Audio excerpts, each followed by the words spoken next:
Diascofoot, le miroir du football de la diaspora congolaise.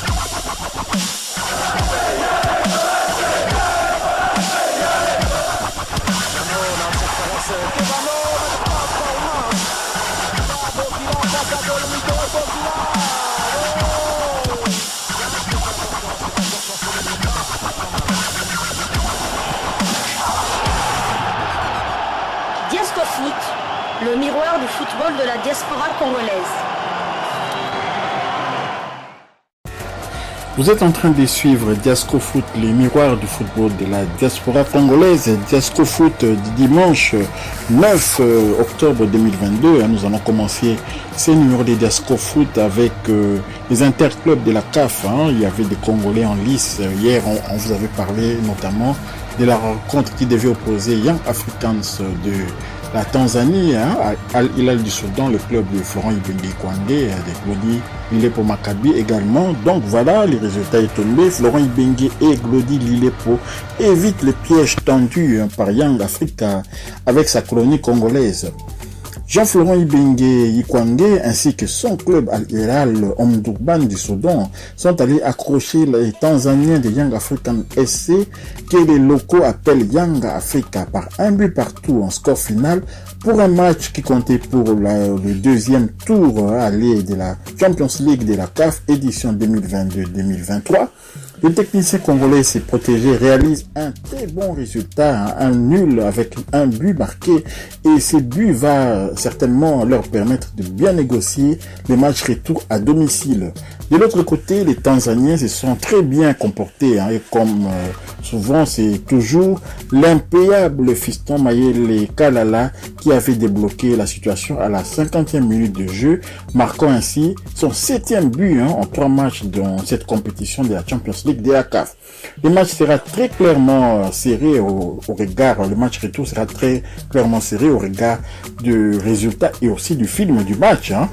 Donc la qualification se jouera certainement sur des détails dans une semaine à Khartoum. Donc voilà, Florent Ibenge Ikwande et ses troupes de Al Hilal du Soudan ont créé quand même la sensation en résistant à ces stades-là de Tanzanie. Vous savez, le stade Mkapa Stadium. Donc ils ont résisté à Fiston Mayele Kalala et on a quand même assisté à des scènes quand même de fraternité entre les deux colonies congolaises d'une part et d'autre. Donc c'est une très bonne chose. On espère quand même qu'au match retour, il y aura encore la même intensité de jeu qu'on a vu au match aller. Et Fiston Kalala a quand même raté quelques buts qui auraient permis peut-être à cette formation de Young de s'imposer. Donc voilà, c'est un dossier à suivre.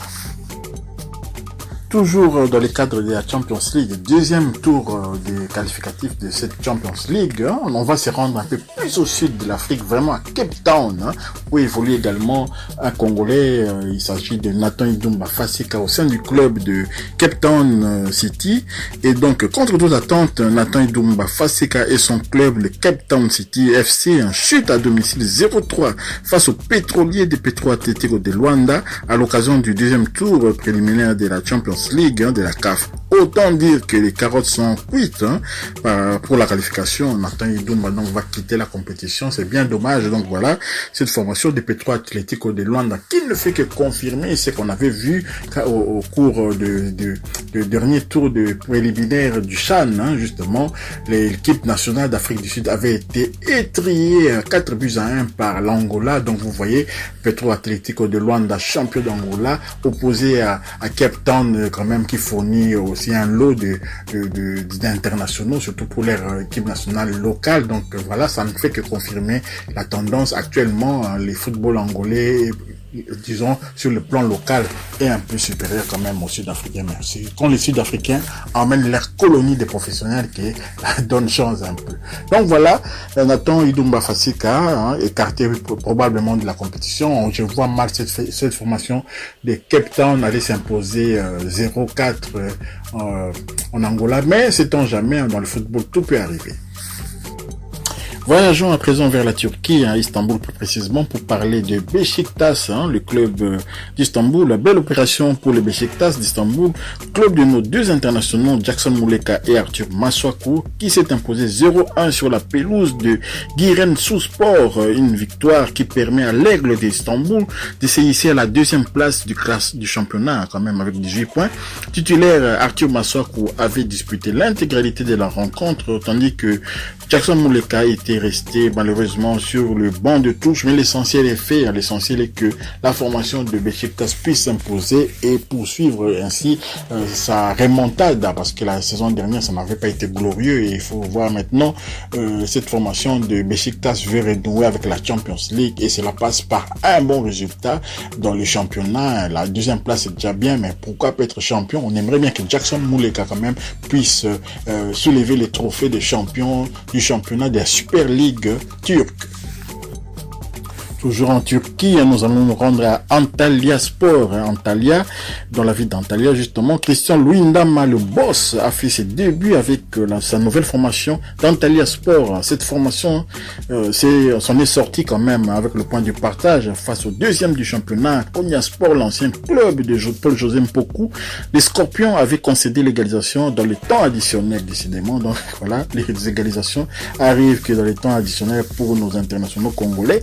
Titulaire pour la première fois avec son nouveau club, Christian Luyendama Nekadio avait disputé l'intégralité de cette rencontre. Voilà, ça c'est quand même bien, et ça démontre qu'il quand même il commence à avoir peu à peu la confiance du coach de ces clubs-là de Antalyaspor, et puis il reprend aussi confiance et puis la forme. Courage boss, on va poursuivre aussi nos analyses sur cette formation d'Antalyaspor. On va essayer de mieux connaître cette formation, tout comme aussi Beşiktaş et également aussi Adana Demirspor, le club de Asombalonga. Un tour rapide en Suisse à présent du côté de Saint-Gall, où joue Shadrack Akolo, mené par Young Boys de Berne, le club de Meshak Elia. Saint-Gall était parvenu à revenir à la marque grâce à son international congolais Shadrack Akolo à la 38e minute de jeu. L'attaquant congolais qui s'était blessé, vous vous souvenez, lors du premier match amical disputé au mois de septembre dernier au Maroc contre le Burkina Faso, c'est qui lui avait donné la possibilité de regagner la Suisse, de quitter ses stages pour partir se faire soigner entre les mains les médecins du club. Akolo a donc inscrit son 7e but de la saison, toutes compétitions confondues. Donc voilà, félicitations à Akolo. Quand même, il a marqué contre Young Boys, c'est pas n'importe quel club, le club quand même de Meshak Elia, le club qui pour le moment est porte-étendard de ces championnats suisses là, malgré que le petit couac la saison dernière où le FC Zurich a arraché le titre de champion. Donc voilà, félicitations à Shadrack Akolo. Voilà, c'est sur cette note que nous mettons un terme à cette première livraison sportive du dimanche 9 octobre 2022 de Diasco Foot. Restez branchés parce que nous allons poursuivre avec un nouveau numéro où nous parlerons éventuellement de la défaite de l'Olympique de Marseille. C'est quelque chose qu'on peut pas parler comme ça à la volée. On va parler aussi de Amiens quand même, où notre international Gaël Kakuta a s'est illustré pour son premier match depuis son retour à Amiens. Voilà, notamment les sujets que nous allons traiter. Si vous avez aimé, partagez cette vidéo et puis likez également. Ceux qui ne sont pas encore abonnés, abonnez-vous à Diasco Foot, le miroir du football de la diaspora congolaise. Activez la petite cloche de notification afin de ne pas manquer la prochaine vidéo que nous allons mettre très bientôt en ligne. Diasco Foot vous dit bonne soirée.